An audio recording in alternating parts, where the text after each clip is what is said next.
case, but typically is your bumper, your bottom guy is usually your net front, your top is your quarterback, and then your guy on the wall where the puck would be, that's usually typically your flanks, and then your weak side flanks are responsible for the far side.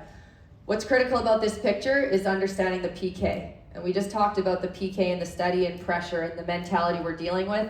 50-50 pucks present an opportunity for the PK to go. And I'm sure the PK coaches in here are like, yep, automatic, we're going here, backs are turned, whether this is a rimmed puck or how it gets here. Rims, rebounds, backs, and bobbles are typically the 50-50 situations that the PK is coming. So I like to coach our guys to take pride into working into autos so that, again, they have an automatic touch without thinking that the play is there or not. If we do our jobs and we work, we should have outlets, and this is about release points, but it's also about attacking from these spots. And you're gonna see a lot of examples then through the video. Like I said, there's our typical PK pressure points. May have a few adjustments outside of that we scout by opponent, so that we identify, okay, this D's more aggressive, he's got a longer stick, he'll go. That's the stuff you look for as a coach, but typically this is where we're seeing the pressure come from. And again, like I said, it's pride working into the spot. So starting with rebounds, we talked about a shooting mentality. If you want to establish a shot, you better be ready to work for the secondary attack. So rebounds, this is a goal by Minnesota. PK trigger, he's coming. Raymond knows, he's got two guys on his back. There's the autos. Play inside to the middle. It's a release point. Larkin can now work it over to Sider. You can see the urgency now to attack the quick low play as Minnesota sorts out their returns. Same thing with rims. We don't encourage rim outs in Seattle. We don't love pucks on the yellow because we're asking the pressure to just reroute and come.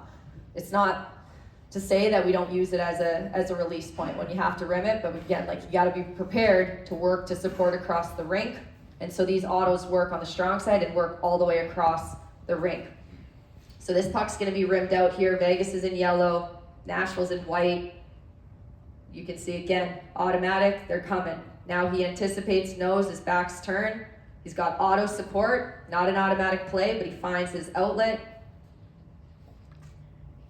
They work through it, he's got numbers, and now it creates a quick low 2-on-1 against a very aggressive, great penalty kill that relies on their pressure to find their success. Another look at rims here with Winnipeg and Navy. Columbus is going to be aggressive here. It's on the yellow, PK trigger. Immediately back to the top, and you can see the shooter. There's the weak side auto. Is Connor standing wide open alone, and the quicker he can get the puck, quicker he can go in the back of the net. Leave a goal scorer, pure goal scorer left alone with time and space. He will do exactly just that. Backs, another look here. Dallas is an aggressive PK. It starts at their up ice. Their identity in zone is they're going to stay on it. So it's a bobbled puck, backs are turned. You can see both forwards here ready to jump. Now Winnipeg can not only have the release point, they can expose it from a shot mentality right into the bumper, and it's on net in the back of the net. That's a clear example of a pressure break goal. Detroit, backs are turned. There's Calgary, wants to be aggressive. They defend the dots. Now you can expose their their D and their strong side forward here, trying to find this kill zone below the hash, force them to quickly attack, but you can see the autos there, top, middle, bottom. They come through the bottom, and it's an automatic play through Anderson's stick here, where now he's got to take that 2-on-1. Bobbles, again, just this predictability here for me is key. So this puck goes low, it's a bobbled puck, he's got to handle it. He knows his bumper's inside through the middle, and it's a touch immediately over to his shooter that he trusts and knows is going to be shot ready. But ultimately with Pittsburgh, we're watching here, the foundation is what creates the predictability. It's not going to look the same every time. It shouldn't look the same every time, but now Crosby's anticipating that we've worked over, it's inside, and it's immediately to where that puck can beat the goaltender on the far post.